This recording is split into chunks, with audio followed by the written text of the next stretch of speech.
Hey guys, welcome to Devbhoomi career point. आशा करता हूँ आप सभी लोग स्वस्थ होंगे, काफ़ी अच्छी आपकी स्टडी चल रही होगी। तो देखिए, परीक्षा वाणी जो महाकुंभ हमारा चला था दोस्तों, उसका भाग 17 है।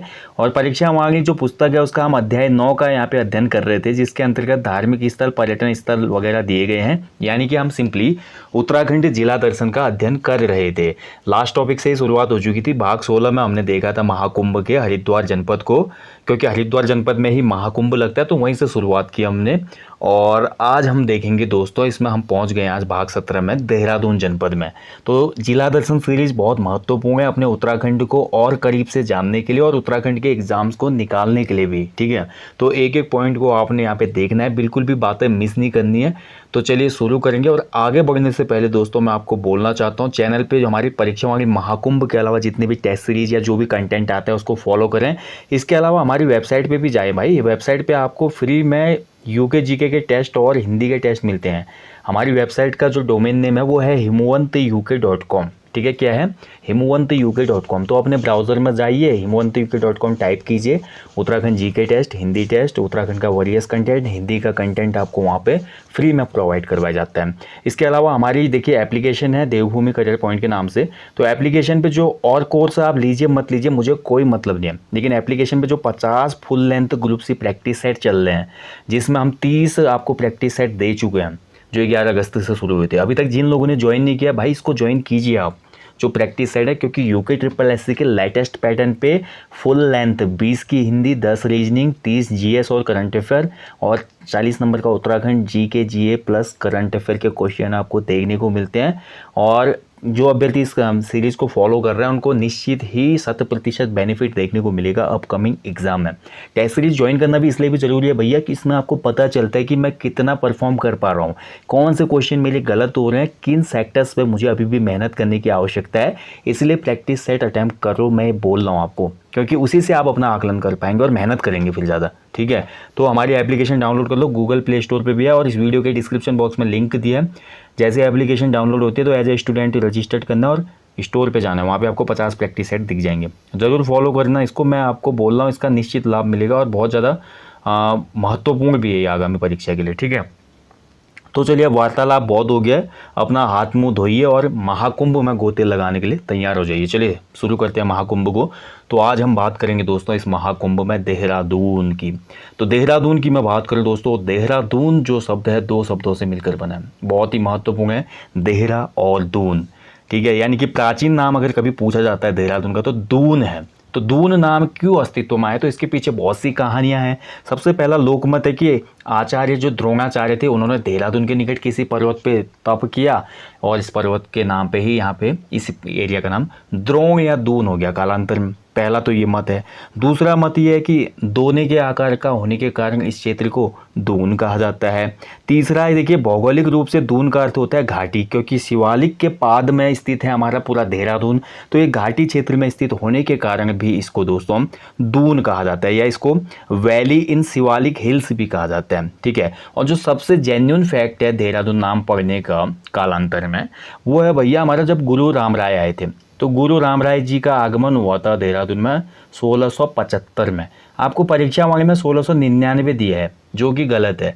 1699 में तो पंजाब कौर के द्वारा झंडा मेला शुरू किया गया था, ये पॉइंट याद कर लीजिए। ठीक है, 1699 में झंडा मेला शुरू हुआ था, जबकि गुरु राम राय जी 1675 में फतेहपति शाह के टाइम पर देहरादून में डेरा डाल चुके थे और 1676 में फतेहपति शाह ने इनको 3 गांव दान में दिए और यहाँ पर गुरुजी ने डेरा डाला, इसलिए इस प्लेस का नाम हो गया भैया दून। घाटी पहले से थी, वहाँ पे गुरु ने डेरा डाला तो डेरा दून हो गया, डेरा दून। और धीरे धीरे नाम आगे बढ़ा और कालांतर में वर्तमान में बोला ये बन गया देहरादून।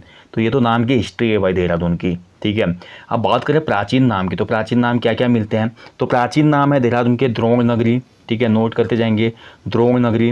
नालागढ़ भी इसको कहा जाता है, क्योंकि नालागढ़ का युद्ध हुआ था यहाँ पे ब्रिटिश और गोरखाओं के मध्य।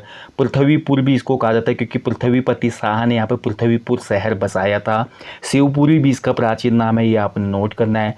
फिर वर्तमान समय के जो अन्य उपनाम है वो तो आपको पता है, लीची नगर, सैनिक नगर, ठीक है, घाटी, दून घाटी नगर, ये सभी तो हमारे वर्तमान नाम है। अब ये हमारे प्राचीन नाम हो गए, ठीक है, इतना तो आपको पता चल गया। अब थोड़ा यहाँ पे प्रशासनिक बात करते हैं, तो सबसे पहले मुख्यालय की बात करते हैं। तो देहरादून जनपद का जो मुख्यालय है वो स्वयं देहरादून में है। कहाँ पे है? देहरादून में।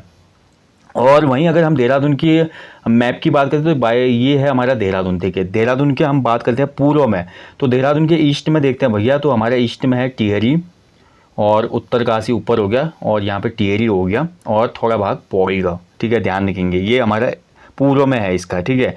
पश्चिम में बात करते हैं तो देहरादून के पश्चिम में आ जाता है भैया उत्तर प्रदेश, यूपी। और देहरादून के उत्तर की बात करते हो तो उत्तर में हमारा थोड़ा भाग उत्तरकाशी का लगता है, और बाकी भाग हमारा हिमाचल प्रदेश का लग जाता है देहरादून से। और दक्षिण में बात करते हैं तो दक्षिण में देहरादून क्या है भैया? संत नगरी यानी कि हरिद्वार। तो ये देहरादून का एक भौगोलिक यहाँ पे मैंने आपको स्थिति बता दी, ठीक है। क्षेत्रफल की बात करते हैं देहरादून की, तो देहरादून का टोटल क्षेत्रफल है 3088 वर्ग किलोमीटर। और जनसंख्या की बात करते हैं अकॉर्डिंग टू सेंसस 2011, तो ये है भैया हमारी 16,96,694, ठीक है, 16,96,694, आपको ये याद रखना है। और यहाँ पर बात करते हैं दोस्तों टोटल जो हमारा पॉपुलेशन डेंसिटी है, जनघनत्व, तो वो है 549। साक्षरता की बात करते हो तो देहरादून की साक्षरता सर्वाधिक है, ठीक है, ध्यान रखेंगे। 84.25% हमारी देहरादून की साक्षरता है, जिसमें पुरुष साक्षरता 89% है, जबकि महिला साक्षरता 78.54 है। तहसीलों की बात करते हैं भाई, तो तहसीलें यहाँ पे कितनी है? तो तहसीलें हैं यहाँ पे 7, देहरादून, चक्राता, ऋषिकेश, विकासनगर, त्यूनी, कालसी और डोईवाला। जबकि विकास खंडों की बात करें तो विकास खंड है भैया 6, रायपुर, डोईवाला, चक्राता, कालसी, सहसपुर और विकासनगर, ठीक है। अब वहीं बात करते हैं सेक्स रेशियो का, तो सेक्स रेशियो है देहरादून का कितना? 906 पर 1000, यानी कि 1000 पुरुषों पे 906 महिलाएं हैं। तो ये लिंगानुपात हो गया देहरादून का। विधानसभा सीटें कितनी है? क्वेश्चन बनेगा, तो विधानसभा सीटें हमारी कितनी है? 10, ठीक है। कहीं पे 11 भी दिया है दोस्तों, 11 सही नहीं है। देहरादून में वर्तमान में अगर आप उत्तराखंड गवर्नमेंट की ऑफिशियल वेबसाइट पे जाके देखेंगे तो देहरादून में जो सीटें हैं दोस्तों वो हैं हमारी 10। और यहाँ पे एक कन्फ्यूजन और है, वो मैं क्लियर करूंगा आज आपका, कि देहरादून नगर पालिका का गठन कब हुआ था? नगर निगम, नगर पालिका तो सही है, नगर निगम में थोड़ा कन्फ्यूजन है, वो सही करेंगे, ठीक है। तो यहाँ पे कितनी है देहरादून में विधानसभा सीटें? 10। विकासनगर, धर्मपुर, देहरादून, राजपुर, मसूरी, ऋषिकेश, रायपुर, डोईवाला, सहसपुर और चक्राता, जिसमें चक्राता बहुत इंपॉर्टेंट हो जाती है दोस्तों, क्योंकि चक्राता सीट जो है वो अनुसूचित जनजाति के लिए आरक्षित है, ठीक है। शेड्यूल ट्राइब के लिए यहाँ पे रिजर्व है चक्राता सीट। एक गढ़वाल में है हमारी शेड्यूल ट्राइब के लिए, और एक कुमाऊं जोन में है, वो बाद में पढ़ेंगे जब चीज़ जनपद में आएगा, ओके। तो इतनी चीज़ें तो आपकी क्लियर हो गई ना, हमने देख लिया यहाँ पे देहरादून के बारे में बेसिक चीज़ें। अब थोड़ा अन्य महत्वपूर्ण तथ्यों को जानते हैं परीक्षा वाणिज्य पुस्तक के हिसाब से। देहरादून की स्थापना 1817 में हुई, इसे जिला बनाकर मेरठ मंडल में शामिल किया गया। देखिए ये बहुत इंपॉर्टेंट पॉइंट है, इसको आपने अच्छे से याद रखना है कि देहरादून की स्थापना है, मतलब देहरादून जनपद मूलतः कब बना था। क्वेश्चन कभी बनेगा कि मूलतः देहरादून जनपद कब बना, तो मूलतः देहरादून जनपद की स्थापना होती है 1817 में, लेकिन उस समय इसको दोस्तों कहाँ शामिल किया गया था? मेरठ मंडल में, ठीक है। उस समय ये हमारे कुमाऊं मंडल या गढ़वाल मंडल में नहीं था। इसके बाद देखिए देहरादून 1975 में गढ़वाल मंडल के अधीन लाया गया, क्योंकि गढ़वाल मंडल की जो स्थापना हुई 1969 में हुई, 1969 में। इसके 6 साल बाद गढ़वाल मंडल में देहरादून को शामिल कर दिया गया, यानी कि 1975 में। ये आपको महत्वपूर्ण पॉइंट याद रखना है, ठीक है। अब वहीं बात करते हैं देखिए दोस्तों कि देहरादून जो नगर पालिका थी, देहरादून नगर पालिका की स्थापना कब हुई थी? तो देहरादून नगर पालिका की स्थापना होती है 1867 में, 1867 में।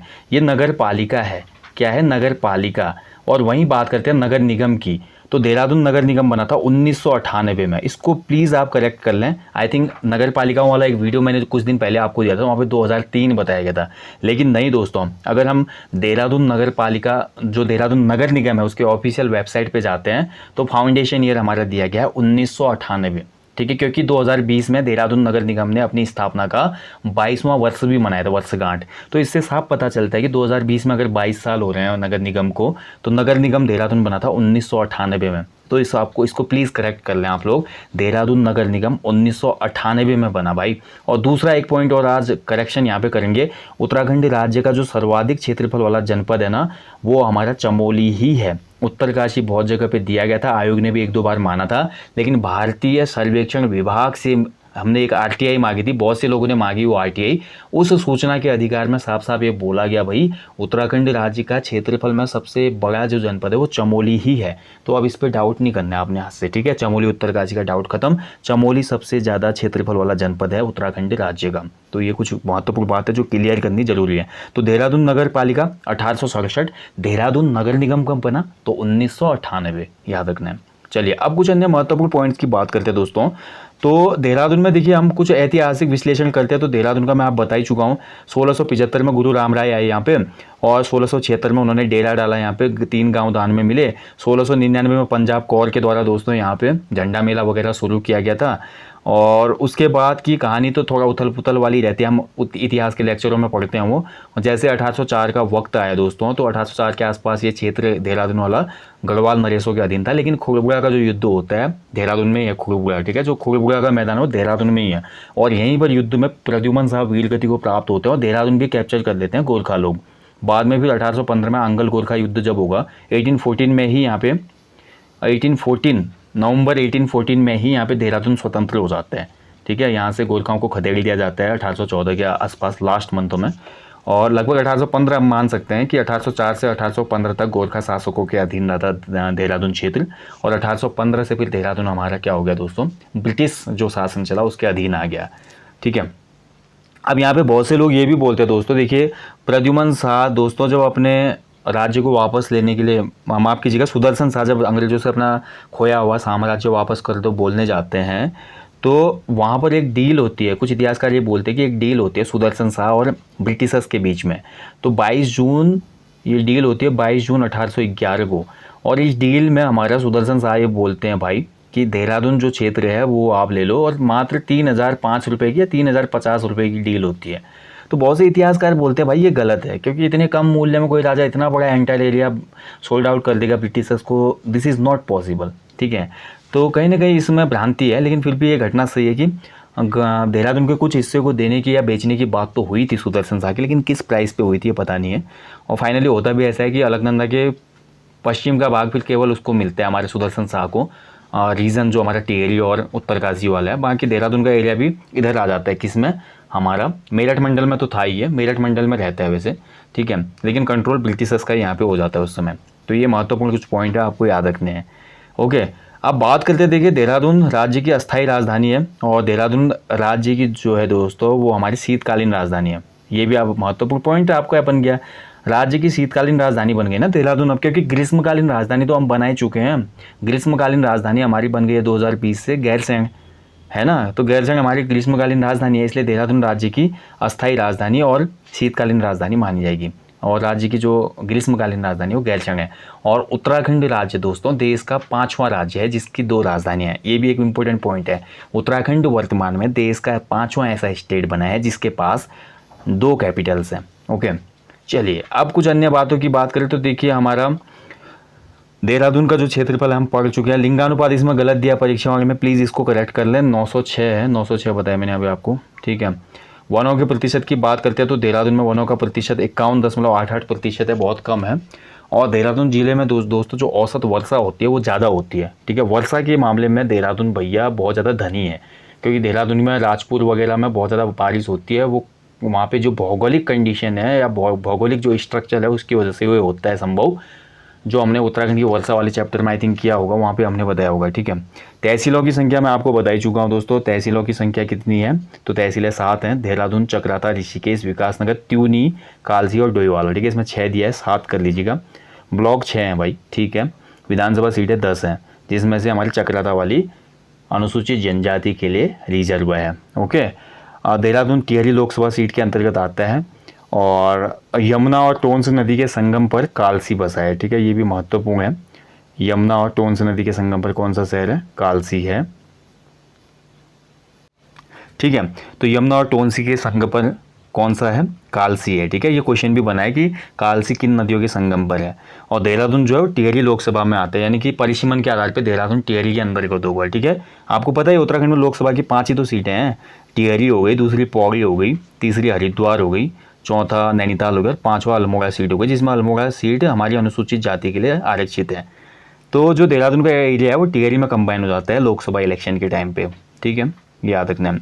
देखिए कालसी बहुत ही हिस्टोरिकल प्लेस है हमारा देहरादून में स्थित, और कालसी से ही अशोक का शिलालेख प्राप्त होता है जो कि हमारा प्राकृत भाषा में है, ठीक है, पाली में नहीं है भाई, ये प्राकृत भाषा में। अगर आप अशोक के शिलालेख जहाँ पे है कालसी में विजिट करते हैं तो वहाँ पे बाहर पे जो बोर्ड लगा है उसमें साफ साफ लिखा गया है कि ये अभिलेख प्राकृत भाषा में है, इसलिए इसमें ज़्यादा डिस्कस करने की आवश्यकता है ही नहीं भाई। जो वहाँ पे सर्वेक्षण विभाग का बोर्ड लगा है तो बेवकूफ़ थोड़ी है वो, उन्होंने पूरी इन्वेस्टिगेट की है, रिसर्च हुई, तभी तो प्राकृत का लगा होगा ना।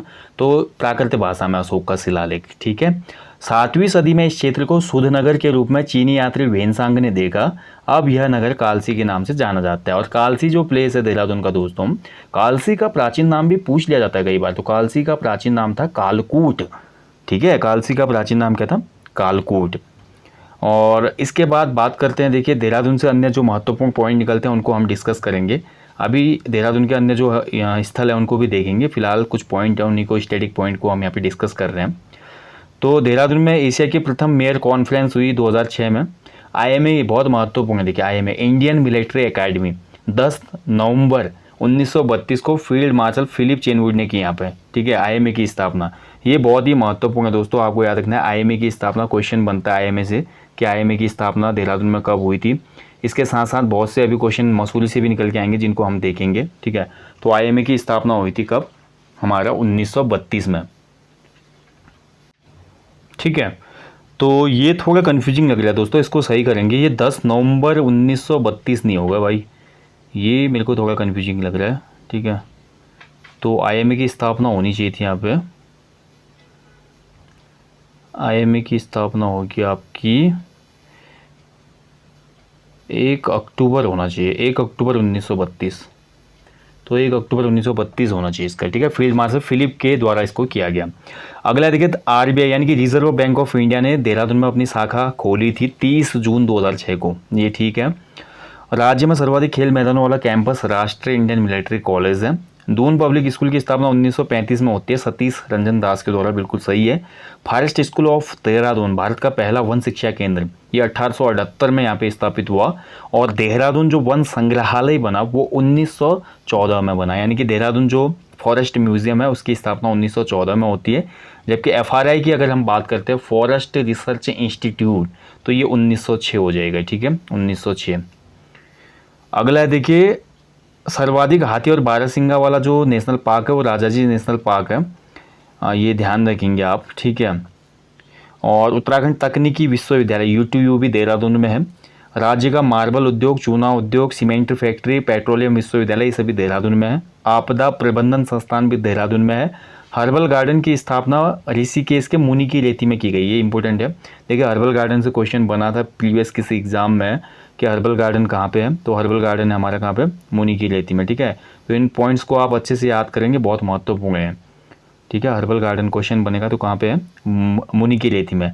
वहीं एक क्वेश्चन बना था लास्ट टाइम पे जो सुगंधित पादप संस्थान है, सुगंधित पादप संस्थान, ये उत्तराखंड राज्य में देहरादून में स्थित है, सेलाकुई में, देहरादून के सेलाकुई में स्थित है, ठीक है, इसको भी याद रखिए, बहुत महत्वपूर्ण है।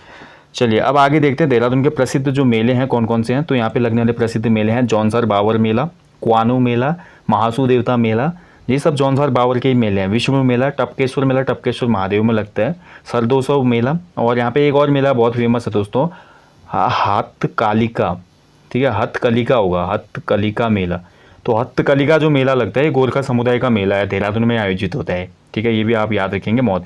एक हथकालिका मंदिर हमारे पिथौरागढ़ जनपद में, वो अलग है, ये हथकालिका मंदिर है, ये हथकालिका मेला है, वो मंदिर है, ठीक है, ये हमारा गोरखा समुदाय का मेला है देहरादून स्थित। इसके अलावा देहरादून का असली मेला है दोस्तों झंडा मेला, जो कि हमारे सिख समुदाय के लिए बहुत फेमस है। और झंडा मेला की शुरुआत हुई थी कब से, 1899, ठीक है, 1899 में, ध्यान रखेंगे, बहुत महत्वपूर्ण है। 1699 माफ कीजिएगा। तो झंडा मेला कब से शुरू हुआ था, 1699 से, ये भी महत्वपूर्ण है। अब बात करते हैं देहरादून के कुछ प्रमुख स्थलों के बारे में, ठीक है। तो इसमें सबसे पहला नाम आता है, देखिए गुच्चू पानी।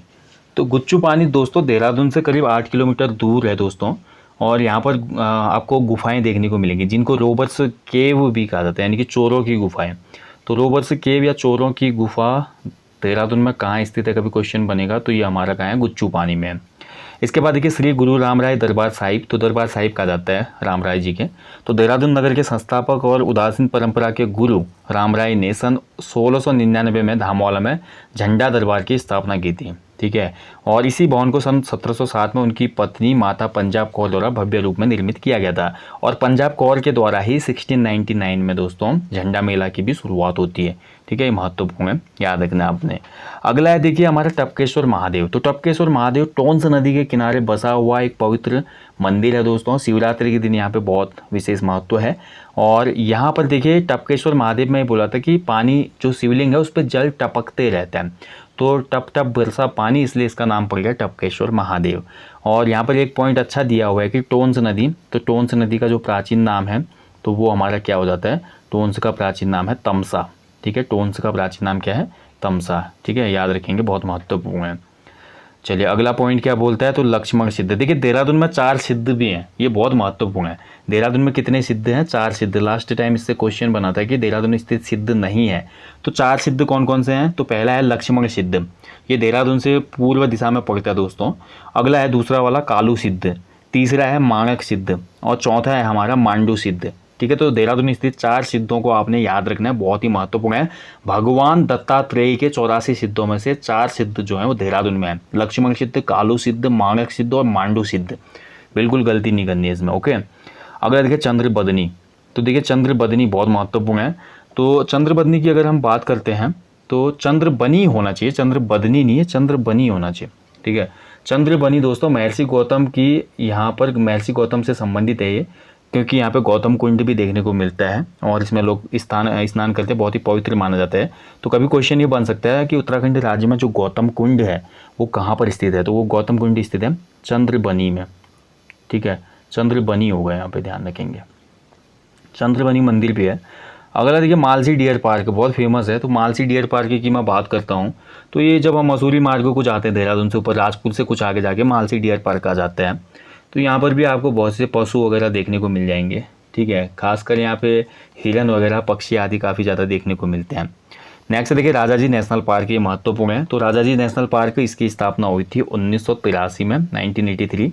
अब भारत के जो पहले और अंतिम गवर्नर जनरल थे चक्रवर्ती राजगोपालाचारी, उन्हीं के नाम पर इसका नाम रखा गया राजाजी, ठीक है। राजाजी नेशनल पार्क की बात करते हैं तो ये 820.42 वर्ग किलोमीटर में फैला हुआ है और 3 पार्कों को मिलाया गया था इसमें, मोतीचूर, चीला और राजाजी। और ध्यान रखेंगे इसका जो विस्तार भी है ना वो हमारा 3 जनपदों में फैला हुआ है, ठीक है, ध्यान रखेंगे। राजाजी नेशनल पार्क है हमारा, वो 3 जनपदों में विस्तृत है। कभी क्वेश्चन बन सकता है तो आपको ये भी याद रखना, मैंने पहले ही आपको करवाया शायद, जो हमारा वन्य जीव वाला चैप्टर आया था वहाँ पे आपको बताया है। अगला सहस्त्रधारा, बहुत फेमस प्लेस है देहरादून जनपद का। तो यहाँ पर देखिए सहस्त्रधारा में वाटर पार्क वगैरह है। सहस्त्रधारा के निकट ही बहती है बाल्दी नदी और बाल्दी नदी में आता है गंडक का पानी। तो गंडक का पानी आने की वजह से यहाँ पे काफ़ी लोग आते हैं जो कि गंडक के पानी में स्नान करते हैं और गंडक के पानी में नहाने से बोला जाता है कि जो स्किन डिजीज़ हैं वो यहाँ पर ख़त्म हो जाती हैं। नेक्स्ट देखिए लाखा मंडल। तो लाखा मंडल तो भैया ऐतिहासिक प्लेस है हमारा, लाखा मंडल हो गया, कालसी हो गया, ये सभी हमारे ऐतिहासिक प्लेस हैं, ठीक है। तो अभी हम लाखा मंडल के बारे में बात करेंगे। तो लाखा मंडल की बात करते हैं तो लाखा मंडल दोस्तों यमुना और रिखनार नदी के संगम पर है। कभी कभी यहाँ पे हमारा मोदर गार्ड भी आया था लास्ट टाइम किसी एग्ज़ाम में कि लाखा मंडल दोस्तों कहाँ पे स्थित है। तो यमुना और कहीं पे हमारा रिखनार है, कहीं पर रिटनार है, वैसे रिटनार होना चाहिए, ठीक है। रिटनार नदी, रिटनार नदी के संगम पर है। महाभारत काल में जो लाक्षय ग्रह बनाया गया था ना पांडवों को जलाने के लिए, यहीं पे बनाया गया था वो। लाखा मंडल से हमें बहुत सी मूर्तियां प्राप्त होती है, इसलिए मूर्तियों का भंडार भी इसी को कहते हैं। अभी क्वेश्चन बनेगा कभी एग्जाम में आपका, उत्तराखंड के किस प्लेस को मूर्तियों का भंडार कहा जाता है, तो आंसर हो जाएगा भैया लाखा मंडल, ठीक है। और यहाँ पर उत्तराखंड शैली का एक शिव मंदिर भी है लाखा मंडल में, ठीक है, ध्यान रखेंगे, ये बहुत महत्वपूर्ण है। मूर्तियों का भंडार कौन, लाखा मंडल, ओके। चलिए अगला हनोल। तो हनोल तो बहुत फेमस प्लेस है। देखिए जो हनोल प्लेस है दोस्तों ये चक्राता गांव में है, और चक्राता गांव नहीं बोलूँगा, चक्राता पट्टी में पड़ेगा ये पूरा हनोल मंदिर, महासू देवता को समर्पित है ये, ठीक है, ध्यान रखेंगे। और महासू देखिए 4 देवताओं के नाम है, वैसे देखा जाए तो ये 4 देवताओं को पूजा जाता है इस महासू में। जौनसर बावर के लोगों का सबसे बड़ा तीर्थ स्थल है। 4 देवताओं की बात करते हैं तो पहला है सेकुडिया वीर, दूसरा हमारा काफला वीर, तीसरा हमारा गुडारू या कैलाश वीर, और जो चौथे देवता हैं वो कैलू वीर या बौथा महासू भी इनको कहा जाता है। ठीक है, महासू शब्द जो है वो महादेव का ही अपभ्रंश माना जाता है, ये आप नोट करना है। और उत्तराखंड का 5वां धाम भी महनोल मंदिर को कहा जाता है। देखिए अलग अलग जगहों पे उत्तराखंड के 5वें धाम है। कुमाऊं में आ जाते हैं तो कुमाऊं वाले बोलते हैं भाई जागेश्वर हमारा 5वां धाम है। हनोल चले जाए तो हनोल वाले बोलते हैं हमारा उत्तराखंड का 5वां धाम है। अदर प्लेसेस पे भी बहुत से ऐसे मंदिर या हमारे पवित्र धाम है जिनको 5वें धाम की संज्ञा दी जाती है, लेकिन ऑफिशियल तौर पर कोई नहीं है। ठीक है, तो ये आपको याद रखना है। चलिए अब आगे देखते हैं। आगे है भैया कौन सा, पर्वतों की रानी मसूरी। तो मसूरी के बारे में तो थोड़ा लेंदी डिस्कस करेंगे भाई, मसूरी से क्वेश्चन भी बनते हैं। ठीक है, तो मसूरी जो शहर है दोस्तों, मसूरी का जो नामकरण हुआ ये मंसूर या मंसूरी नामक पौधे की अधिकता से हुआ। यानी कि एक पौधा उगता है मंसूर नाम का या मंसूरी नाम का पौधा, तो ये ज़्यादा उगता होगा यहाँ पर, इसीलिए दोस्तों यहाँ पर इसके नामकरण में मसूरी शब्द आ गया। ठीक है, यानी कि नाम था। अब देखिए यहाँ पे सिंपली मैं बोलता हूँ मसूरी को, तो मसूरी का तो फेमस नेम आपको पता ही है, पॉपुलर नेम है मसूरी का भैया हमारा पहाड़ों की रानी। ठीक है, क्वीन ऑफ हिल्स बोला जाता है मसूरी को, पहाड़ों की रानी। मसूरी को बसाने का जो श्रेय है किसको जाता है, कभी क्वेश्चन बनेगा, तो मसूरी को बसाने का श्रेय जाता है हमारा कैप्टन यंग को। ठीक है, किसको जाता है भाई, कैप्टन यंग को। बहुत महत्वपूर्ण नाम है, अच्छे से याद रखेंगे। तो कैप्टन यंग ने ही सर्वप्रथम 1823 में कैप्टन सोर के साथ मिलकर मसूरी में शिकार के लिए पहला मकान बनाया था। तो मसूरी में पहला जो मकान बना 1823 में बना, अंग्रेज अधिकारी सोर और किसने मिलकर बनाया, हमारा कैप्टन यंग ने। ठीक है, ये बहुत महत्वपूर्ण है, आपने याद रखना है। इसके बाद ज़्यादा समय हुआ नहीं था, 1827 का टाइम आता है। 1827 के आसपास दोस्तों कंपनी ने लंढौर में एक ब्रिटिश छावनी स्थापित कर दी और 1827 में कर्नल विस ने द पार्क यहाँ पे स्थापित किया। इसके बाद बोला जाता है कि 1830 का जो वक्त आया, 1830 के टाइम पीरियड पे हेनरी बोहल नाम के एक व्यक्ति ने दोस्तों यहाँ पे बियर फैक्ट्री को भी यहाँ पे स्टेबल किया था। ठीक है, तो ये पूरी कहानी है मसूरी की। इसके बाद मसूरी जो सबसे ज़्यादा नाम चर्चा आता है ना, मसूरी का सबसे ज़्यादा प्रमोशन कब से होता है, तो मसूरी का प्रमोशन होता है जब यहाँ पे हमारा मक्खन साहब पहुँचते हैं। मक्खन साहब यानी कि मैं बोल रहा हूँ जॉन मैकिनन के बारे में। तो मक्खन साहब 1835 में यहाँ पे पहुँच जाते हैं और 1835 में मसूरी पहुंचने वाले यही मक्खन साहब या जॉन मैकिनन, इसका ओरिजिनल नेम है जॉन मैकिनन। तो जॉन मैकिनन क्या करता है भैया, जॉन मैकिनन करता है 1843 में उत्तराखंड की धरती का पहला समाचार पत्र पब्लिश, जिसका नाम था द हिल्स। क्या नाम था, द हिल्स। ठीक है, तो ये सबसे पहला समाचार पत्र है हमारा, और ध्यान रखेंगे। और 1833 की बात करते हैं तो मसूरी में हमारे जॉर्ज एवरेस्ट ने अपना सर्वेक्षण कार्यालय स्थापित किया था। आज देहरादून में जो भी लोग कोचिंग कर रहे हैं वो लोग अपने वीकेंड पे जाते हैं वहाँ पे, बिल्कुल फ्लैग व्लैग लगे हैं, वहाँ से ऊंचाई से देहरादून का पूरा भव्य नज़ारा दिखता है। तो घूमने आप लोग जाते हैं वहाँ पे, आपने देखा होगा जो आजकल काम वाम भी चल रहा था, वहाँ पे रेनोवेशन हो रहा है हमारे जॉर्ज एवरेस्ट के कार्यालय का, तो वो हमारे जॉर्ज एवरेस्ट का कार्यालय था, जिनके नाम पर ही सागर माथा का नाम माउंट एवरेस्ट पड़ा था। ठीक है, ध्यान रखेंगे। अब बात करते हैं मसूरी में। देखिए नगर पालिका जो है हमारी नगर पालिका कब बनी थी, तो मसूरी नगर पालिका देखिए अनऑफिशियल तो 1843 है, यह आपने पढ़ा होगा, लेकिन मैंने आपको हर एक वीडियो में बताया था कि भारत की जो पहली नगर पालिका थी भाई, वो हमारी कौन सी थी, नैनीताल नगर पालिका थी। ठीक है, तो नैनीताल नगर पालिका हमारी ऑफिशियल नगर पालिका थी 1850 में, जो स्टेबल हुई उत्तर भारत की पहली। और तो इस हिसाब से मसूरी जो नगर पालिका है वो हमारे यहाँ पे सही नहीं बैठती है उस हिसाब से। ठीक है, तो ये 1873 के साथ ही हम यहाँ पे जाएंगे अगर ध्यान रखा जाए इसका तो। ठीक है, तो इस वाले पॉइंट में बिल्कुल भी आपने कंफ्यूज नहीं होना है। और कभी कभी क्वेश्चन आते हैं कि मसूरी में लाइब्रेरी कब स्थापित हुई थी, तो मसूरी पुस्तकालय समिति, मसूरी पुस्तकालय समिति या मसूरी लाइब्रेरी, इसकी स्थापना भी 1843 में होती है। जबकि मसूरी नगर पालिका मैंने बोला अभी आपको 1873 ऑफिशियल रूप से। उत्तर भारत की पहली नगर पालिका भैया नैनीताल थी, सेकंड नगर पालिका उत्तर भारत की शिमला थी, ये हमेशा याद रखना। ठीक है, और इसके अलावा देखिए मसूरी में 1826 में एक सैनिटोरियम भी खोला गया था, और 1909 में पहली बार मसूरी में लाइट जलती है भाई, ये बहुत महत्वपूर्ण पॉइंट है। मसूरी जगमगा गया था 1909 में, पहली बार बिजली परियोजना जो बनी थी ना, ग्लोगी परियोजना, ग्लोगी परियोजना से जो बिजली आई उससे मसूरी जगमग जगमग करके बिल्कुल चमक गया था उसमें। और 1919 में मसूरी में एक जगह पे तोप रखी गई थी, क्या रखी गई थी, तोप, तब से इस जगह का नाम पड़ गया तोप टिब्बा, यानी कि गन हिल। तो मसूरी में है ना गन हिल, जहाँ पे हम घूमने जाते हैं रोपवे के माध्यम से, तो ये तोप टिब्बा या गन हिल भी हमारा मसूरी में है। तो मसूरी की कहानी पूरी। एवरेस्ट पार्क भी हमारा मसूरी में है, ध्यान रखेंगे, बहुत महत्वपूर्ण है। और मसूरी के जो अन्य प्लेसेस हैं बहुत फेमस हैं, like Company Garden, Camel's Back Road, Landour, Bhadraj Mandir, Municipal garden. और इसके साथ साथ मसूरी में स्थित कुछ वाटरफॉल भी है जो बहुत फेमस है, कैंपटी फॉल जो कि टिहरी में आते हैं, हालांकि टिहरी में आ जाते हैं कैंपटी फॉल, ठीक है, देहरादून में नहीं है, लेकिन है मसूरी के निकट तो फेमस है। दूसरा हमारा भट्टा फॉल है, जगली पानी फॉल है, ठीक है। तो ये सभी हमारे मसूरी के निकट है, आपको याद रखना है, बहुत ही इंपॉर्टेंट है। और मसूरी में देखिए लेक मिस्ट और मसूरी झील भी स्थित है, छोटी सी आर्टिफिशियल झील बनाई गई है मसूरी में। और मसूरी में यार भैया सबसे ज़्यादा फेमस प्लेस है जिसको आप जानते हैं लबासना के नाम से, ठीक है। हर अभ्यर्थी का, गवर्नमेंट जॉब की तैयारी करने वाले अभ्यर्थी का सपना होता है कि इस प्लेस पे वो पहुंच पाए अपने मुकाम के लिए, अपने सपने के लिए। तो लबसना जो है वो भी हमारा मसूरी में ही है। Lal Bahadur Shastri National Academy of Administration, यानी कि जो हमारे आईएएस होते हैं उनकी ट्रेनिंग होती है इसी इंस्टीट्यूट में। चलिए कमेंट बॉक्स में कमेंट करेंगे लबासना की स्थापना कब हुई थी, ठीक है। चलिए आगे बढ़ते हैं। अब अगला है ऋषिकेश। देखिए मसूरी के बारे में तो हमने पूरा डिस्कस कर ही लिया, अब थोड़ा ऋषिकेश के बारे में भी बात कर ले। तो ऋषिकेश भी एक बहुत फेमस प्लेस है दोस्तों देहरादून का। और ध्यान रखेंगे देहरादून जैसे नगर निगम है ना, ऐसे ही हमारा ऋषिकेश भी नगर निगम है, इस चीज़ का भी ध्यान रखेंगे। हमारे रिसेंट जो नगर निगम बने कोटद्वार और ऋषिकेश, ठीक है। तो ऋषिकेश भी नगर निगम है, ये ना सोचिए कि केवल देहरादून ही हमारा नगर निगम है। तो ऋषिकेश की बात करते हैं दोस्तों, तो ऋषिकेश भी हमारा आध्यात्मिक तौर पे देखें, धार्मिक दृष्टि से देखें तो बहुत ही फेमस सिटी है। ऋषिकेश चंद्रभागा और गंगा के संगम पर स्थित है।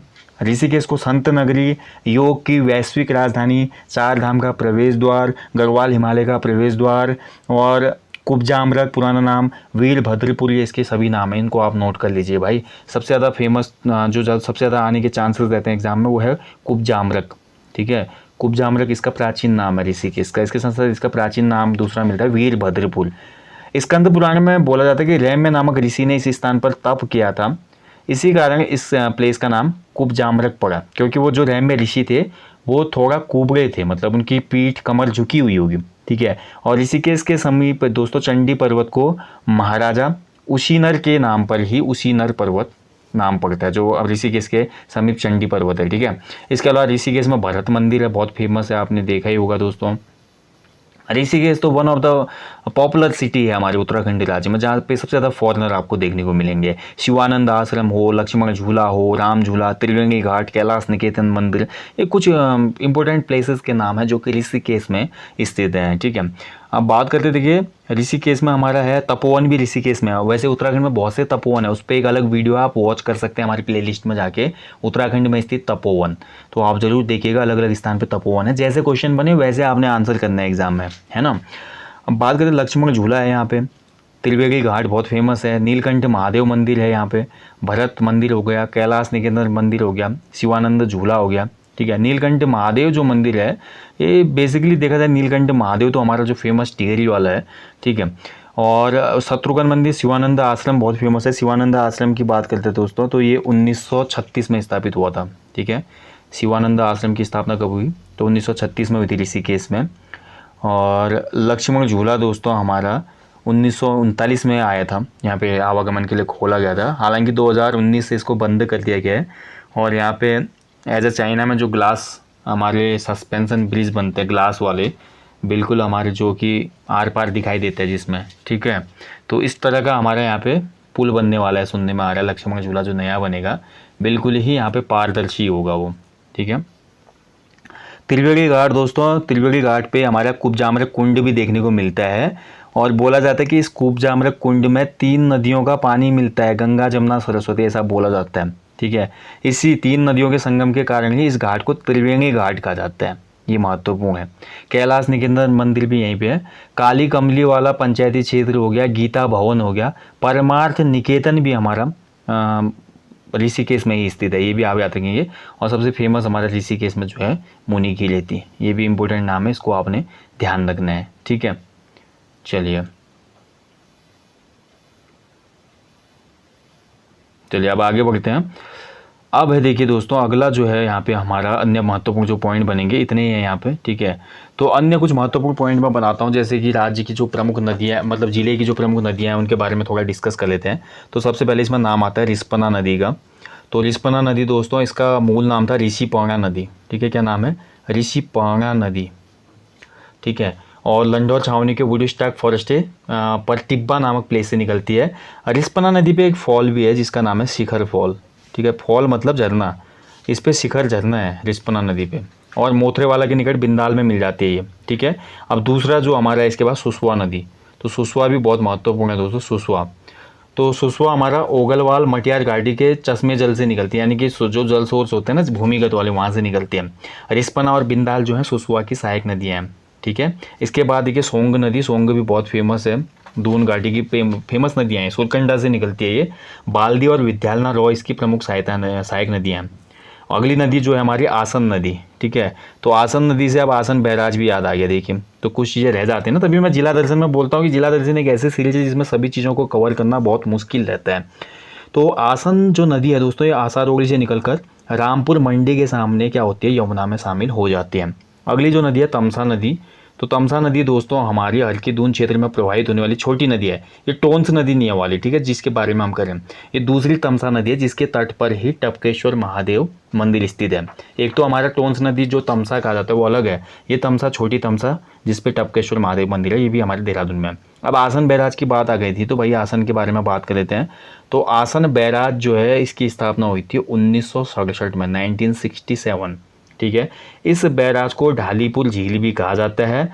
इस बैराज को प्रवासी पक्षियों का घर भी कहा जाता है, जो कि हमारे प्रवासी पक्षी आते हैं यहीं पे आते हैं। 2005 में जो हमारा आसन वेटलैंड था, इसको हमारा वेटलैंड का दर्जा मिला, ध्यान रखेंगे। 2005 में घोषित ये देश का पहला कंजर्वेशन रिजर्व वेटलैंड भी था। और सबसे महत्वपूर्ण बात दोस्तों, हाल में ही जो हमारा आसन वेटलैंड था, इसको कहाँ पे शामिल किया गया? इसको रामसर सूची में भी शामिल किया गया है। ठीक है, रामसर सूची, रामसर सम्मेलन जानते हैं ना आप, जो विश्व की नम भूमि दलदली भूमि से संबंधित समझौता है, तो उसी रामसर साइट में हमारा आसन को भी शामिल किया गया, जो कि करंट की न्यूज़ है, आने वाले एग्जाम में ये आ सकता है, बहुत महत्वपूर्ण है। ठीक है, इसके अलावा कुछ अन्य महत्वपूर्ण पॉइंट्स की बात करें दोस्तों, तो देहरादून में हमारा खलंगा स्मारक भी है। खलंगा स्मारक, खलंगा स्मारक हम पढ़ चुके हैं इतिहास में, फिर से मैं आपको बता देता हूँ। खलंगा जो स्मारक था हमारा वो देहरादून में है। आपको पता है 30 अक्टूबर से लेकर 30 नवंबर 1814, यानी कि बात कर रहा हूँ मैं आंगल गोरखा युद्ध की। तो देहरादून के नाला पानी के समीप ही खलंगा पहाड़ी पर 600 मात्र गोरखा सैनिकों ने 10,000 से ज़्यादा ब्रिटिश सैनिकों के छक्के छुड़ा दिए थे, बहुत ज़्यादा परेशान कर देते थे। हालांकि लास्ट में तो हार ही जाते हैं। और इस युद्ध में देखो दोस्तों क्या होता है, गोरखा फौज का जो लीडर था, कैप्टन था, वो जनरल गिलेस्पी था। गिलेस्पी इसमें मारा जाता है और कुंवर बलभद्र जो था वो यहाँ से फरार हो जाता है, कई बार चकमा देता है वो ब्रिटिश सेना को, फाइनली यहाँ से निकल जाता है, बाद में युद्ध करते हुए वो मारा जाता है। तो गिलेस्पी और हमारा जो कुंवर बलभद्र था, उन दोनों की साहसिक जो यात्रा रही या उन दोनों के जो वीरता का प्रदर्शन था उसको अंकित करने के लिए खलंगा में एक किला बनाया गया है, स्मारक बनाया गया है छोटा सा। ठीक है, स्मारक बोलेंगे, किला तो नहीं, ये छोटा सा स्मारक बना है, इसी को खलंगा स्मारक कहा जाता है। ये रिस्पना नदी के तट पर है। इसके अलावा देहरादून में एक बौद्ध मठ भी है दोस्तों, जो कि क्लेमेंट टाउन में है। ठीक है, बौद्ध मठ बहुत महत्वपूर्ण है। तो क्लेमेंट टाउन नगर की स्थापना होती है 1936 में। क्लेमेंट टाउन को बसाने वाले जो थे वो थे फादर क्लीमेंट, तो इसने स्थापना की। और 1948 में ही क्लेमेंट टाउन में नेशनल वॉर एकेडमी की स्थापना होती है। क्लेमेंट टाउन में दोस्तों कैंटोनमेंट एरिया है। और इसके साथ साथ हमारा 1965 में क्लेमेंट टाउन में ही एक बौद्ध स्तूप की भी रचना की गई, एक बौद्ध स्तूप को यहाँ पे स्थापित किया गया। ठीक है, तो जो बौद्ध लोग हैं, हमारे बौद्ध धर्म के अनुयायी हैं, उनके लिए बहुत ही ज़्यादा स्पेशल प्लेस है क्लेमेंट टाउन। और यहाँ पे बहुत बड़ा एक आपको बौद्ध स्तूप देखने को मिलता है, मठ जिसको बोलते हैं, वो आपको मठ या गोम्पा यहाँ पे देखने को मिलेगा। ओके, ये क्लियर हो गया। इसके अलावा हमारा देहरादून में एक बहुत फेमस प्लेस है लच्छी वाला, जो कि पिकनिक स्पॉट माना जाता है। ठीक है, देहरादून का पिकनिक स्पॉट किसको कहा जाता है? तो ये लच्छी वाला क्षेत्र है, यहाँ ध्यान रखेंगे। ठीक है, इसके अलावा कुछ अन्य महत्वपूर्ण अगर पॉइंट रह गए तो वो मैं आपको बता देता हूँ। सिद्धेश्वर महादेव मंदिर, ये भी हमारा देहरादून में है। धौलेश्वर महादेव मंदिर, ये गढ़ी कैंट देहरादून में है। श्री प्रकाशेश्वर महादेव मंदिर, ये भी हमारा देहरादून में है। इसके अलावा देहरादून में एक और फेमस मंदिर है जिसका नाम है संतला देवी मंदिर। ठीक है, तो संतला देवी मंदिर को भी आपने याद रखना है दोस्तों। बाकी लगभग हमने क्लियर कर दिया है देहरादून में, जो अन्य चीज़ें हैं वो हमने देख लिया है। कुछ परियोजनाएं हैं देहरादून में, इनको डिस्कस कर लेते हैं, जैसे कि किसाऊ बांध परियोजना। किसाऊ बांध परियोजना, तो ये टोंस नदी पर है, 600 मेगावाट की है। खोदरी परियोजना है दूसरे जो कि यमुना पर है। ढकरानी परियोजना है हमारे दोस्तों, और ढालीपुर परियोजना ये भी यमुना नदी पर है। छिबरो परियोजना है जो कि टोंस नदी पर है। ठीक है, ये कुछ महत्वपूर्ण परियोजना है, इनको आपने याद रखना है। ग्लोगी जो परियोजना थी राज्य की पहली परियोजना थी, 1909 में ये स्थापित हुई थी, ग्लोगी परियोजना। ठीक है, उत्तराखंड में सर्वप्रथम 1909 में ग्लोगी मसूरी बोला ना मैंने, जल विद्युत का उत्पादन होता है। और मसूरी पहली बार 1909 में जगमग जगमग चमक जाता है, लाइट पहली बार देखी जाती है। यहाँ पे हुआ क्या, देखिए 1900 में देहरादून से हरिद्वार तक रेलवे लाइन बिछ गई थी, और यहाँ पे ब्रिटिशर्स का मेन उद्देश्य यही था कि मसूरी जो क्षेत्र था हिल स्टेशन था टॉप का, और मसूरी को कहीं ना कहीं अंग्रेज बहुत ज़्यादा प्यार करते थे, क्योंकि क्लाइमेट जो था बिल्कुल सूट हो रहा था। यूरोपीय था ना ब्रिटिशर्स, तो यूरोप में जैसा क्लाइमेट था वैसा ही तो मिलता था उनको मसूरी में, लैंसडाउन में, नैनीताल में, शिमला में, तो तभी तो उन्होंने हिल स्टेशन को इतना डेवलप किया। तो 1900 में जैसे रेल लाइन बनती है देहरादून और हरिद्वार के बीच में, तो ये रेल लाइन इसलिए बनाई गई थी ताकि ग्लोगी परियोजना के लिए जो इक्विपमेंट चाहिए थे, बड़े बड़े टर्बाइन चाहिए थे, वो इसी रेल लाइन के माध्यम से लाए गए थे देहरादून तक। फिर वहाँ से फिर आगे खच्चर के माध्यम से या लोगों के माध्यम से ले जाया गया उनको। ठीक है, तो ग्लोगी परियोजना हमारी राज्य की पहली परियोजना थी जल विद्युत, 1909 याद रखना है। इसके अलावा देहरादून में कुछ गुफाएं भी मिलती हैं, जैसे कि कार्तिकेय गुफा है। ठीक है, कार्तिकेय गुफा कहाँ स्थित है, कभी क्वेश्चन बनेगा तो देहरादून में स्थित है। मेले आपको बता ही चुका हूँ मैं। ठीक है, नुंगाई मेला आपका जौनसार बावर में लगता है, बहुत ही फेमस है नुंगाई मेला। और हत्तालिका मेला मैं आपका बता चुका हूँ, गोरखा समुदाय। इसके अलावा देखिए राजपुर नेचर फेस्टिवल भी होता है आजकल देहरादून में, एक राजपुर नेचर फेस्टिवल 2014 से इसकी शुरुआत हुई, और ये भी देहरादून का एक फेमस मेला है। ठीक है, बाकी देखिए देहरादून से अन्य जो महत्वपूर्ण पॉइंट बनते हैं दोस्तों वो हम डिस्कस कर ही चुके हैं, ऐसे तो कोई पॉइंट रहे नहीं। फिर भी अगर कोई पॉइंट रह जाता है तो आप लोग इस वीडियो के नीचे डिस्क्रिप्शन में वो पॉइंट लिख सकते हैं। ठीक है, मैं उसको शेयर कर दूंगा, तो आप लोग भी थोड़ा यहाँ पे सहयोग कीजिएगा। बाकी ऐतिहासिक तथ्यों में कुछ रह गया होगा इसमें, क्योंकि देहरादून का जो इतिहास है वो बहुत ज़्यादा बड़ा है। ठीक है, टाइगर फॉल भी है देहरादून में। ठीक है, याद रखेंगे टाइगर फॉल। तो टाइगर फॉल दोस्तों बहुत महत्वपूर्ण है, चक्राता में है, इसको आपने याद रखना है। बाकी तो ऐसा कुछ है नहीं। बाकी आसन बैराज हमारा हो ही गया, चंद्रबनी मंदिर हो गया, जो फेमस चीज़ें हैं वो हमने डिस्कस कर ली है। इसके अलावा हमने कुछ जल विद्युत परियोजनाएं और यहाँ की प्रमुख मेले वगैरह भी डिस्कस कर लिए हैं। इसके अलावा देखिए देहरादून में एक आंदोलन हुआ था, इसको आप नोट कर लेंगे, छरबा आंदोलन। ठीक है, छरबा आंदोलन क्या था, ये मैं देख रहा था किसी एग्जाम में क्वेश्चन। तो विकासनगर तहसील के छरबा गांव में कोका कोला प्लांट के विरोध में ये आंदोलन हुआ था दोस्तों, छरबा आंदोलन। ठीक है, गांव के लोग नहीं चाहते थे कि वहाँ पे कोका कोला का प्लांट लगे, तो लोगों ने विरोध करना शुरू किया। और फाइनली दोस्तों यहाँ पे पर्यावरण प्रेमी आई सुरेश भाई, वंदना शिवा, राधा बहन, अन्ना हजारे आदि ने यहाँ पे बहुत ज़्यादा प्रदर्शन किया, धरना किया। तो फाइनली गवर्नमेंट को अपना डिसीजन वापस लेना पड़ा, और कोका कोला का प्लांट यहाँ पे नहीं लगता है। इसी आंदोलन को छरबा आंदोलन कहा जाता है। और यहाँ पर एक पुस्तक भी लिखी गई थी, कोका कोला हार गया, प्रवीण कुमार भट्ट की पुस्तक थी ये, इसी आंदोलन पर आधारित थी। और 1 अक्टूबर 1932 को हमारा IMA स्थापित हुआ। ठीक है, यहाँ पे नवंबर दिया है वो गलत है, 1 अक्टूबर 1932 को IMA की स्थापना होती है। और भारतीय वन अनुसंधान संस्थान की बात करें तो 1878 में पहला वन महाविद्यालय देहरादून में स्थापित होता है। 1884 में इसका नाम इंपीरियल फॉरेस्ट स्कूल रखा जाता है। 1906 में इसका नाम हो जाता है फिर हमारा क्या, वन अनुसंधान संस्थान के नाम से, ध्यान रखेंगे। ठीक है, और 1914 में हमारा म्यूजियम, दोनों अलग अलग है, ध्यान रखेंगे। कभी क्वेश्चन बन सकता है दोस्तों, जो हमारा 1914 में वन संग्रहालय बनाया गया देहरादून में, उसके आर्किटेक्चर कौन थे, तो उसके वास्तुकार थे जेम्स ब्रून। ठीक है, इसको भी आप याद रखेंगे, जेम्स ब्रूम। ठीक है, बहुत महत्वपूर्ण है। और 1929 में जो हमारा म्यूजियम था, 29 में इसका उद्घाटन किया था तत्कालीन भारतीय वायसराय लॉर्ड इरविन ने। ठीक है, ये भी महत्वपूर्ण है। इसके अलावा वाडिया संस्थान बहुत महत्वपूर्ण है, वाडिया मैं भूल गया था। तो वाडिया जो संस्थान है देहरादून में, ये भूगर्भ विज्ञान का संस्थान है, यानी कि भूविज्ञान संस्थान इसको हम बोल सकते हैं। ठीक है, 1976 में इसको दिल्ली से स्थानांतरित किया गया देहरादून, और इसका नाम रखा गया वाडिया संस्थान। और जैसा कि मैंने अभी आपसे पूछा कमेंट करने के लिए कि लाल बहादुर शास्त्री राष्ट्रीय प्रशासनिक अकादमी यानी कि लबासना की स्थापना कब हुई थी, तो इसकी स्थापना हुई थी 1 सितंबर 1959 में। ठीक है, 1 सितंबर 1959, बहुत महत्वपूर्ण है, याद रखिएगा।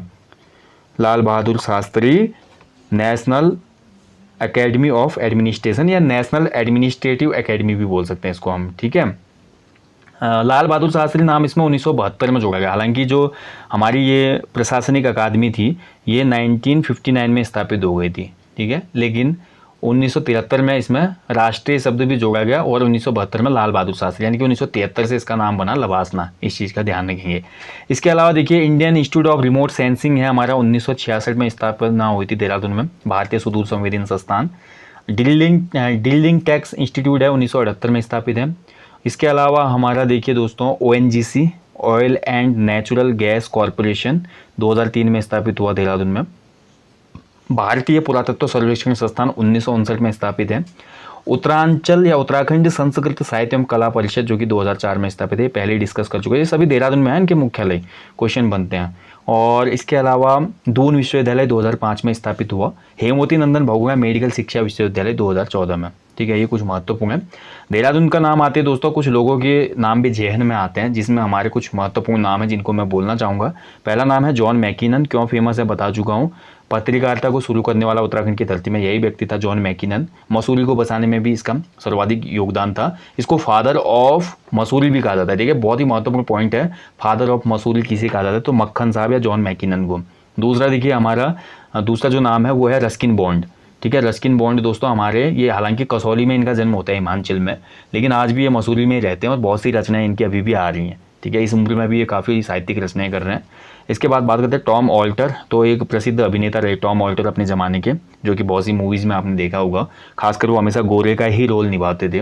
1950 में मसूरी में इनका जन्म होता है और 2017 में इनकी मृत्यु हो जाती है।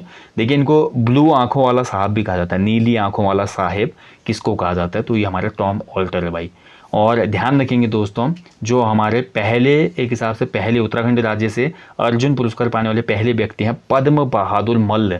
तो पद्म बहादुर मल्ल का संबंध भी देहरादून जनपद से ही है। इसके अलावा वंदना सिवा जो कि हमारे पर्यावरणविद हैं, वंदना सिवा का जन्म भी देहरादून में ही हुआ था। ठीक है, तो ये देहरादून से संबंधित कुछ नाम है। वर्तमान परिदृश्य की बात करें तो बहुत से अभिनेता और बहुत से ऐसे नाम हैं जो देहरादून से प्रेजेंट करते हैं देहरादून को वर्ल्ड वाइड और नेशनल लेवल पे। तो देहरादून जिला दर्शन का आज का टॉपिक यहाँ पे दोस्तों कंप्लीट होता है। वैसे ये बहुत बड़ी सीरीज़ है, बहुत मुश्किल होता है इस सीरीज़ को कंप्लीट करना एक ही बार में, लेकिन फिर भी यहाँ पे पूरी कोशिश की जा रही है दोस्तों कि इसको हम कम से कम समय में आपके लिए लाएं और कम से कम समय में स्पेशल फैक्टों को इंक्लूड करते हुए सीरीज़ को समाप्त कर दें। ठीक है, बाकी कोई यहाँ पे पॉइंट रह गए होंगे तो कमेंट बॉक्स में कमेंट कीजिएगा। बाकी जो अन्य टॉपिक आएंगे लाइक जैसे कुछ चीज़ें रह जाते हैं कि जैसे देहरादून में तो नहीं है अभी, जो पर्वतीय जनपदों की हम बात करें जैसे चमोली है, उत्तरकाशी है, पिथौरागढ़ जनपद आएगा, टिहरी आएगा, उनमें तो बहुत से बुग्याल हैं, बहुत सी चीज़ें हैं जो छूट जाती हैं, तो उनको अलग से डिस्कस कर लेंगे जब टॉपिक आएंगे उस तरह के। ठीक है, तो बाकी आप लोग दोस्तों जितने भी पॉइंट बताए जा रहे हैं उनको फॉलो कीजिएगा। और बहुत ही महत्वपूर्ण सीरीज है आपके रिवीजन के लिए भाई। ऐसा नहीं है कि पढ़ा तो सबने है, लेकिन रिवीजन करना कुछ स्पेशल पॉइंट मैं आपको बता रहा हूँ जो कि डिटेल में बताए जा रहे हैं। जैसे कि अभी आज हमने मसूरी के बारे में डिस्कस किया, मसूरी के बारे में हमने बहुत सी चीज़ें जानी है आज के टॉपिक में, जानी ना, जैसे कि मसूरी नगर पालिका कब बनी, मसूरी में सर्वेक्षण कार्यालय जॉर्ज एवरेस्ट ने कब बनाया, मसूरी में पहले पुस्तकालय की स्थापना कब हुई। तो ये कुछ महत्वपूर्ण पॉइंट थे जो हमने जाने आज, तो इसीलिए मैं बोलता हूँ कि आप लोग इस सेशन को ज्वाइन जरूर कीजिएगा। ठीक है, तो चलिए मिलेंगे दोस्तों जल्दी ही। टॉपिक सही लगा तो यार लाइक करना शेयर करना ना भूलें, काफ़ी हार्डवर्क होता है इस वाले टॉपिक को तैयार करने में। ठीक है, तो आपको मिलते हैं, आप लोग अच्छे से स्टडी करेंगे, टेस्ट सीरीज़ लगाइए खूब और रिवीजन कीजिए उन टॉपिक्स का जहाँ पे आपको लगता है कि स्कोर कम हो रहा है। यही लास्ट टाइम की फाइनल स्ट्रेटेजी होती है एग्ज़ाम की, क्योंकि बहुत कम दिन बच गए हैं। सचिवालय रक्षक का तो एग्ज़ाम है 26 सितंबर को और लगभग 1 महीने से कम समय रह गया आपका जो एग्ज़ाम होगा कनिष्ठ सहायक का है। ठीक है, तो गाइस मिलते हैं जल्दी, अपना ध्यान रखेंगे। चलिए, जय हिंद, जय उत्तराखंड, शुभ रात्रि।